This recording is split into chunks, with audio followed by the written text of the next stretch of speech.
Welcome to Osiris, the first mummy.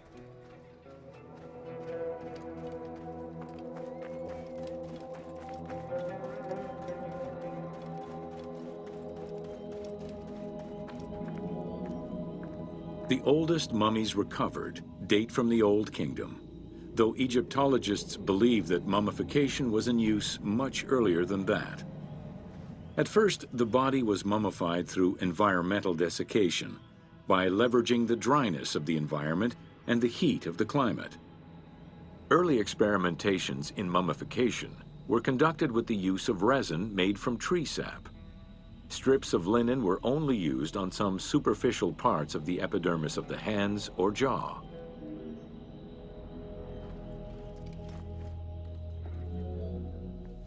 Ideologically, the will to preserve the body is not explained in any way until 3600 BCE. This is when the Egyptian belief that the body housed the soul was finally documented for modern Egyptologists to eventually decipher.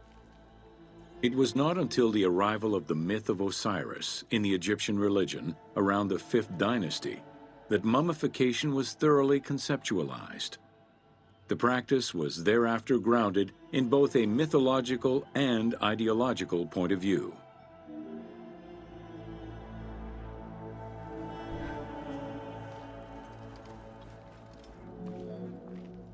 Osiris was mainly known as the god of the dead and the god of resurrection.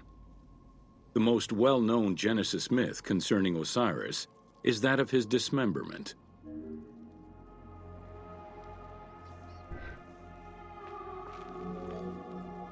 It is Plutarch who gives the most simplified and complete summary of the story. Within Egyptian mythology, Osiris represented the first king to rule Egypt. Jealous of his power, his brother Seth attempted to usurp his throne. After several unsuccessful attempts, Seth succeeded in killing his brother by dismembering him and scattering the pieces of his body all over Egypt. Isit, the great of magic, traveled all over Egypt in search of the pieces of her husband's body. After a long search, she recovered all the pieces save for his manhood, as it was eaten by a fish.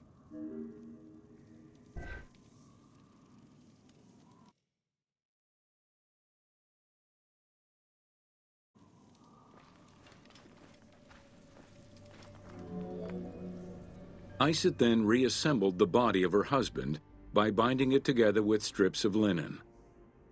Aided by her sister Nephthys, another powerful magician, they gave Osiris the breath of life. This not only brought him back from the dead, but also allowed him to recover his virility long enough to impregnate Isit, thus ensuring his succession before, once more, dying. Thus Horus was born.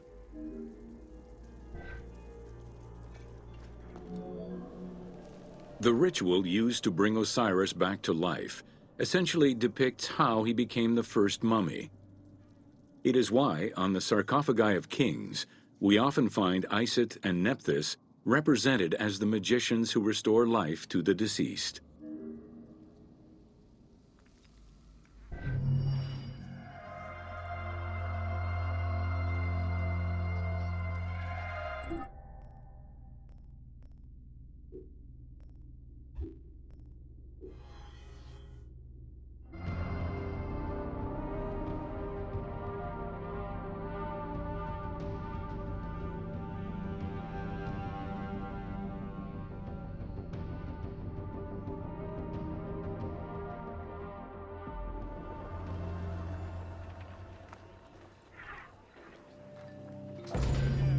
Welcome to Mummies of Ancient Egypt.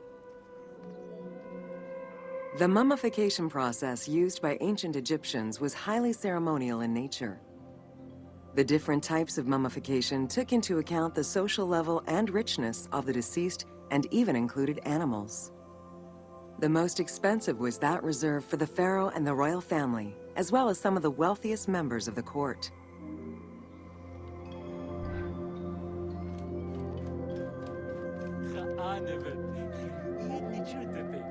The first step was cleaning. Once bodies arrived at the mummification site, they were placed on inclined tables, while the bodily fluids drained away. They were then cleansed by priests until they were deemed ready for the purification process.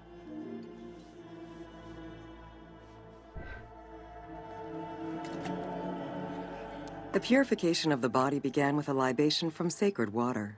The priest then fumigated the body with terebinth resin. After the ritual cleansing, priests used oils, spices, and all kinds of essences to further purify the body of the deceased. Finally, all body hair was meticulously removed.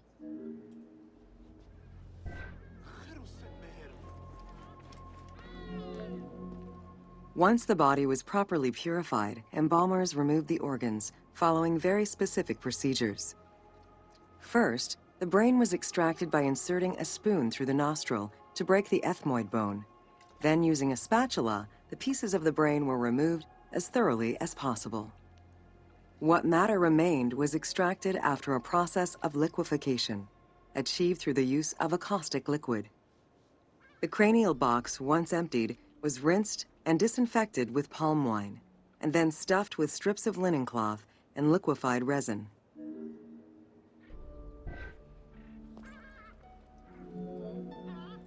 After taking care of the brain, embalmers made an incision on the left flank and carefully set aside the viscera. The inside of the body was also rinsed with palm wine. Then the embalmers filled the belly with pure myrrh, cinnamon, and other perfumes and sewed it shut. The removed viscera were washed in palm wine and packed in crushed herbs before being placed in canopic jars.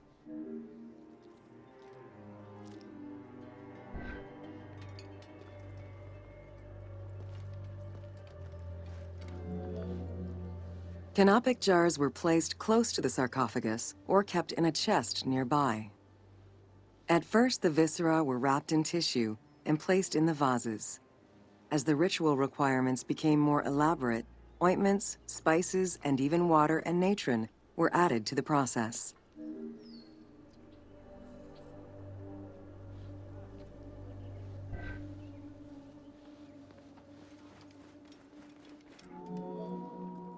Towards the middle of the New Kingdom, canopic jars assumed the appearance of the 4 sons of Horus. They were known as the protectors of the viscera. These protectors had their own guardians, each a goddess of the dead. Imseti, the human-headed god, protected the liver and was protected by the goddess Iset. Hapi, the baboon-headed god, protected the lungs and was protected by the goddess Nephthys. Dumut-Ef, the jackal-headed god, protected the stomach and was protected by the goddess Neith. And finally, Kebesenuef, the falcon-headed god, protected the intestines and was protected by the goddess Selket.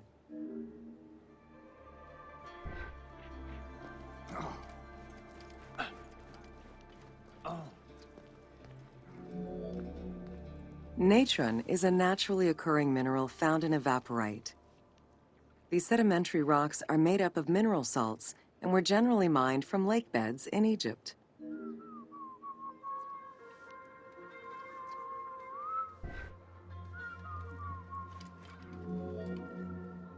Embalmers used natron as a desiccant to dry the flesh and stop the corpse's putrefaction process. Once the body was cleansed and eviscerated, the deceased was covered in natron for about 40 days. Once desiccated, the body was prepared to be wrapped in strips of linen.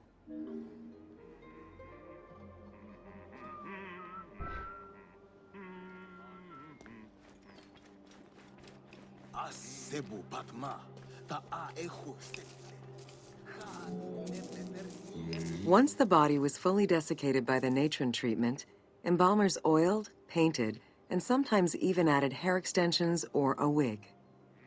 They often used a henna-based antiseptic preparation to give the body a more colorful and lively appearance while preparing it to resist molds and fungi.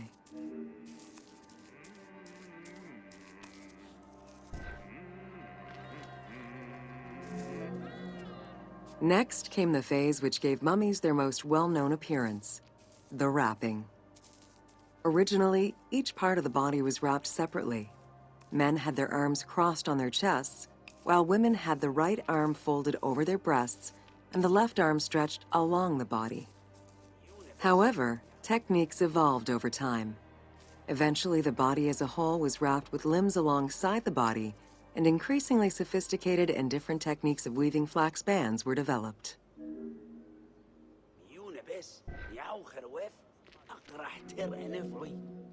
In addition to the jewelry and amulets arranged on the skin of the deceased, amulets were also carefully inserted into the weaving of the linen strips. Each amulet was linked to a myth or to an ideological belief related to rebirth.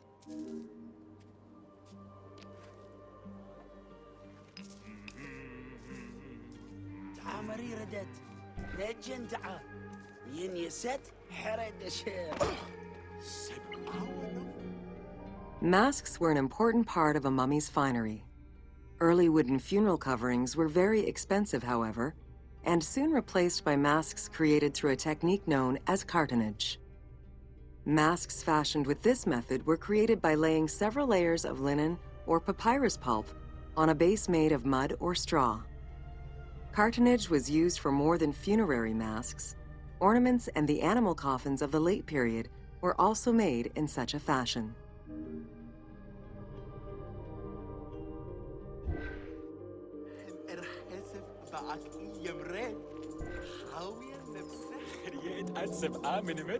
Cartonnage evolved to cover the entire body of the mummy during the 22nd dynasty. The mummies were placed on a board inside a rigid envelope of cartonnage, which was laced at the back with a string. Extremely cost-effective and visually pleasing, this technique was very popular through all layers of the society.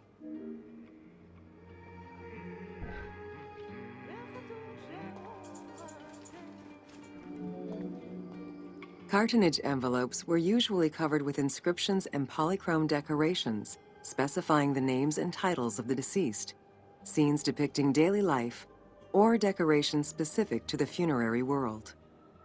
This was a true gift for Egyptologists eager to study the funerary rites of the ancient Egyptians.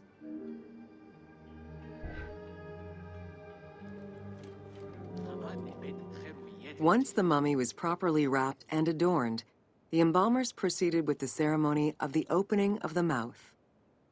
A vital step of the funerary process, this ceremony was meant to bring back to life the deceased themselves or an object representing the deceased.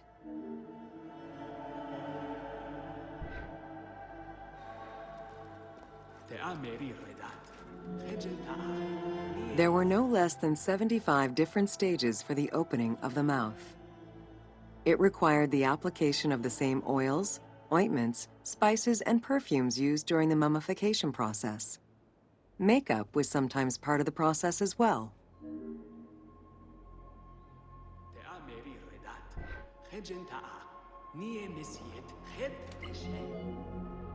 The last stage of this long ritual was the act of touching the mouth with the adze to symbolically allow the breath of life to infuse an inert body.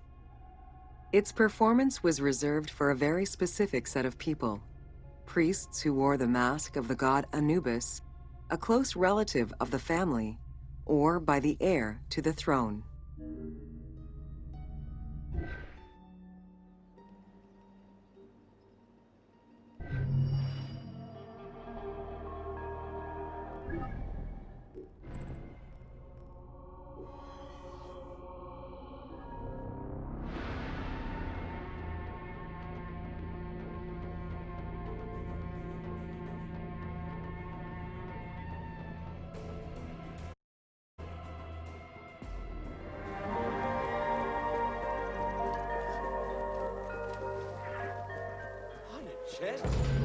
Welcome to The Importance of Mummies.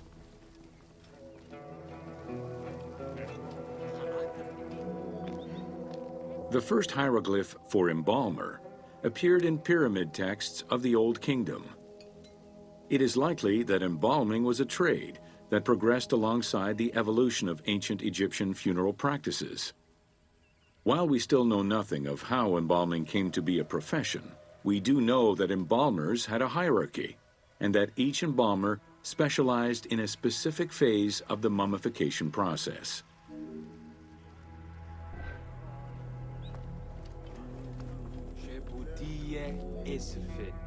The mummification techniques were jealously guarded by embalmers from generation to generation. Despite their efforts, Herodotus and Diodorus discovered their methods in late antiquity, but historians were skeptical about the validity of the texts. It remained a mystery until two teams of modern medical legal scientists confirmed the process in 1994 and again in 2011.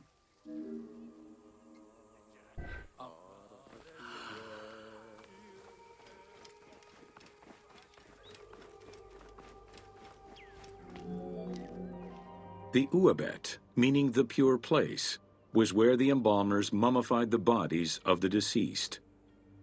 Until the end of the Middle Kingdom, it was located in tents at the edges of the city due to the smell of decomposition.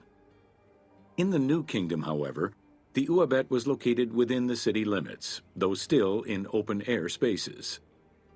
In the same way that the practices and techniques of mummification evolved, so possibly did consideration towards embalmers within ancient Egyptian society.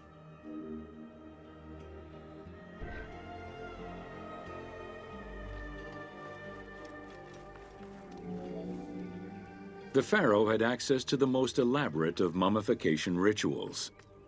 The richer citizens of Egypt also enjoyed complex embalming options, though none of them allowed for the removal of the brain or viscera. After purifying the body, embalmers injected a liquid through the rectum, sealed it, and allowed the mixture to settle. They then plunged the body into natron for up to 40 days. Once the body was dried, the seal was removed, and the entrails flowed out with the injected liquid, leaving the skin and bones of the deceased to be wrapped in linen and returned to the family for burial.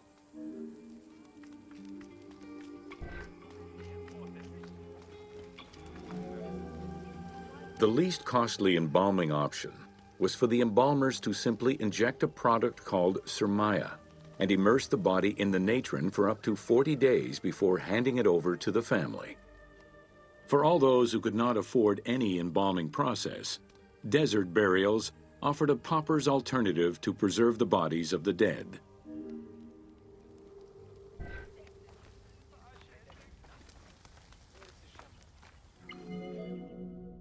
Egyptian civilization has always appealed to Westerners, even before the Greek and Roman invasions. As early as the Middle Ages, mummies discovered by travelers were often sent back to Europe. Curio cabinets, dating from the 16th and 17th centuries, usually included pharaonic artifacts in their collections.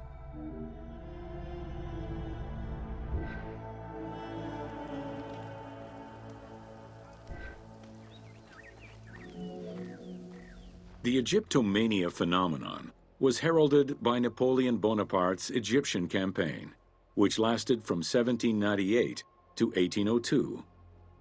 The following years were marked by a resurgence of interest from rich enthusiasts and scholars who exposed Egypt to the general populace. Many research societies focusing on Egyptology were founded during those years.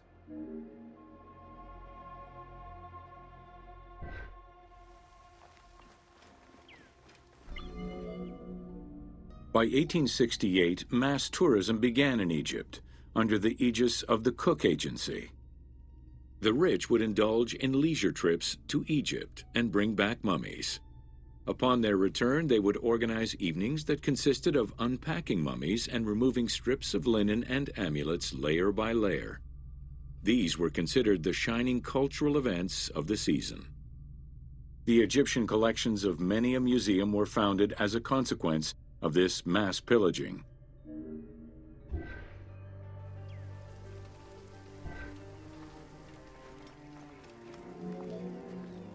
Thanks to those dubious parties, the fantasy of a mummy coming back to life, seeking revenge on its defilers, was born.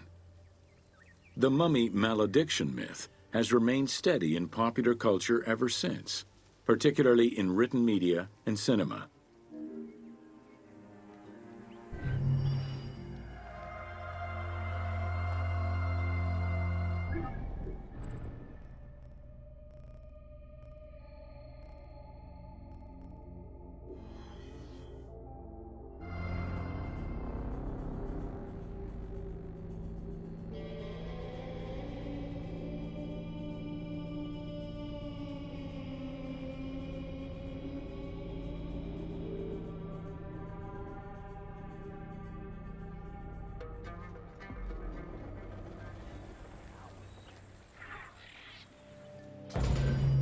Welcome to Amulets and Rituals.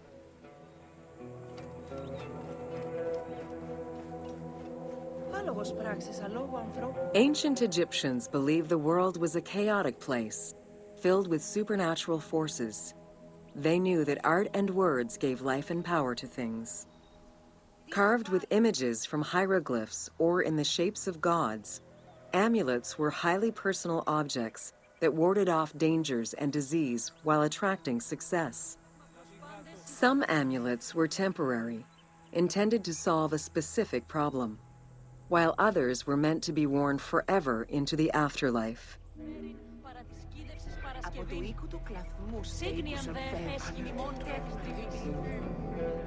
Priests would infuse amulets with magical energy during religious ceremonies, imbuing them with protective magic to safeguard against supernatural powers. The wealthiest of Egyptians could obtain a divinely ordained pendant in which was hidden a magic formula inscribed on a piece of papyrus. It would act as a unique spell tailored to the owner.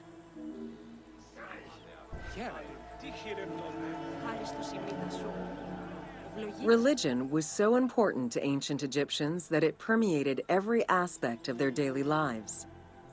Since water was the source of life and had the symbolism of purifying the body and the soul, all daily routines began with ablutions. Personal prayers to the gods were sometimes written or spoken, with family prayers passed down through generations.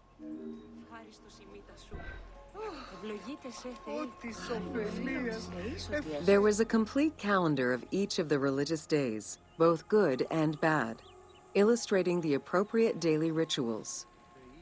Along with wine, milk, and ointments, offerings to the gods consisted of small amulets to life-size statues and family shrines.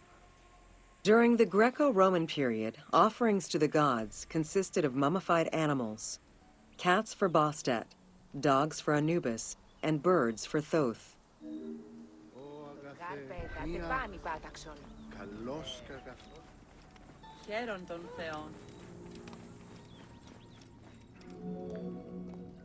Deemed messengers of the gods, oracles offered guidance and judgment for all Egyptians, regardless of status.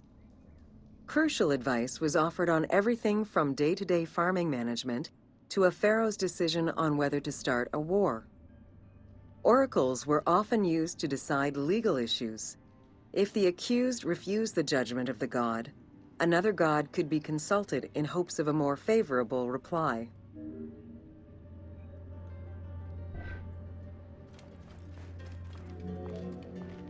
It was oracles that guided the Greek sailor Batos to the coast of Libya, where he founded a colony known as Cyrene.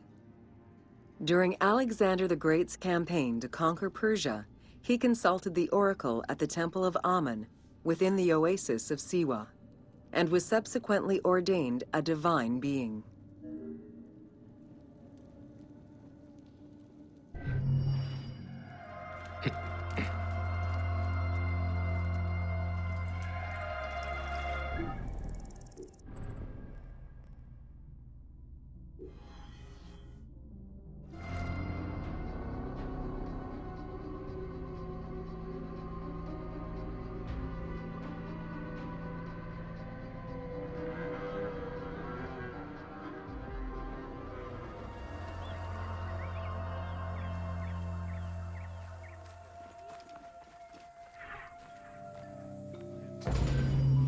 Welcome to Temples and Rituals of Ancient Egypt. During rituals and festivals, the god was carried on a solar barge between the areas of a temple or the temples of different cities. Funerary carvings and paintings covering thousands of years, as well as the Book of the Dead, depict the same ship and oar design. Solar barges have been uncovered near or within several pharaohs' tombs. They were intended to carry the pharaoh into the afterlife.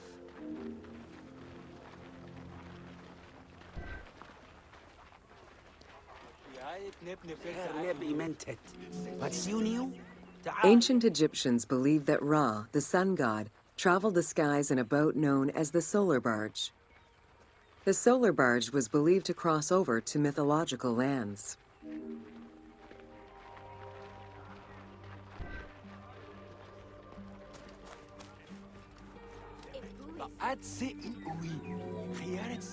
The god Ra believed mankind was conspiring against him. He ordered Sekhmet, the lion-headed war goddess, to kill all humans. To his chagrin, Ra quickly realized that with all humans gone, there would be no one left to worship him. In order to stop the rampaging Sekhmet, beer was brewed and dyed red with pomegranate juice to resemble blood. Sekhmet drank every drop of the brew she could find, eventually passing out drunk. When she awoke, she was calmer, and her lion visage had changed into Bastet. The Festival of Drunkenness was celebrated in honor of that myth.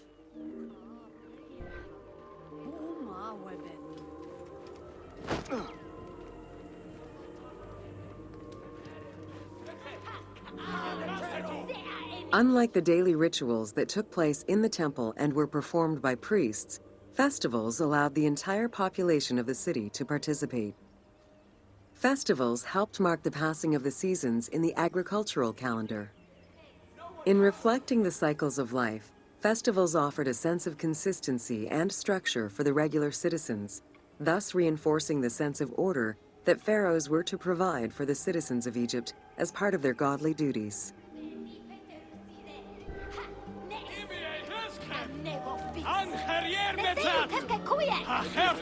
The importance of these festivals is demonstrated by their longevity.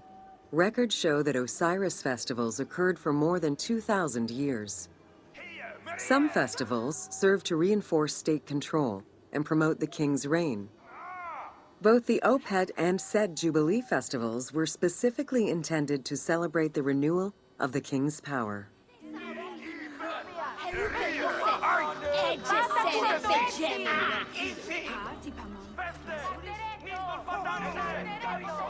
The temple hierarchy consisted of high priests, several types of priests, scribes, and servants. The high priest was known as the prophet. Some divinities had up to 4 prophets, and they were the ones to perform the most advanced and complex rituals.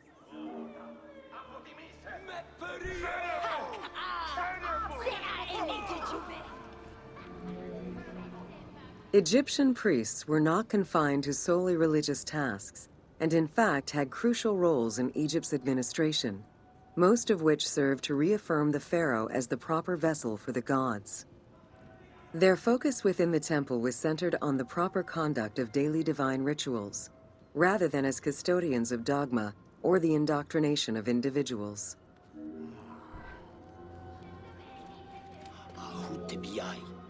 Scribes were custodians of the sacred sciences. Some priests were associated with the funeral rites and were considered the group with medical knowledge. The servants of the Ka were low-ranking priests who carried food and offerings in funerary rituals. Lector priests were distinguished by their ability to read, and their main duty was to recite specialized religious texts in both temple and funerary rituals.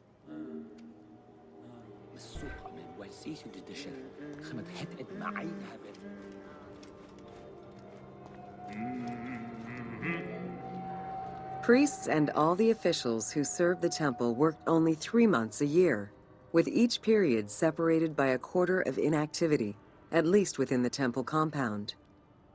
Each outgoing group handed over the temple and their tools to the newcomers. Only the high priesthood remained in permanent office within the temple.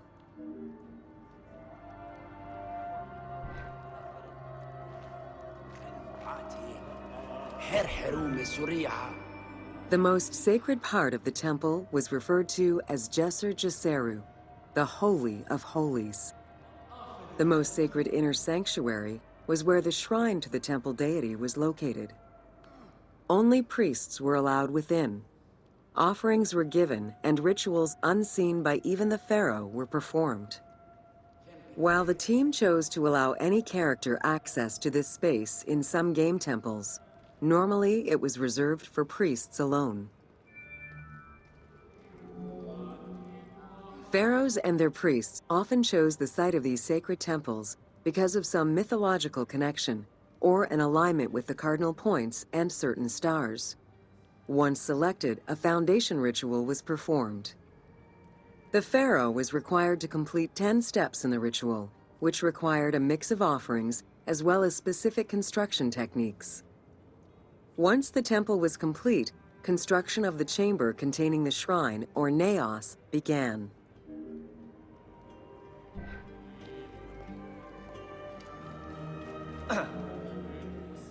The naos was where the god statue stood. The representation of the deity was usually in stone or wood and decorated with gold, silver, and precious stones. Smaller temples had only one naos, while larger complexes, such as the Temple of Karnak, had many chambers to honor gods, such as Amun, Ptah, and Osiris. Each statue was believed to be a receptacle for the presence or essence of the god's Ka, enabling it to take a physical form. Through the statue, the god came to the shrine to eat, drink, and communicate with the pharaoh, or with the priests standing in for the pharaoh.